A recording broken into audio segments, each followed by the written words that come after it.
Assalamu Walaikum. Hello friends, how are you? Welcome back to my another video. In this video, I am going to show you how to insert line graph in Google Docs. Let's get started. At first, you have to open your Chrome browser. Then open your Google Docs apps. Then create your document. Now you can see here are my document. Now I insert line graph chart in these documents. At first you have to go insert menu. Now you can see here are chart options. Select this chart option and you can see here are line chart. Just press it and wait some moment to insert this chart.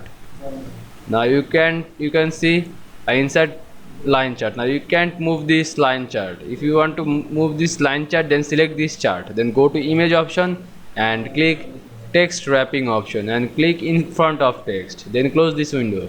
Now you can move this chart on your way. Now you edit this chart very easily. Now you can see I insert line graph chart in Google Docs very easily. I hope you enjoyed my video. Please like, comment, share and subscribe my channel. Thanks for watching.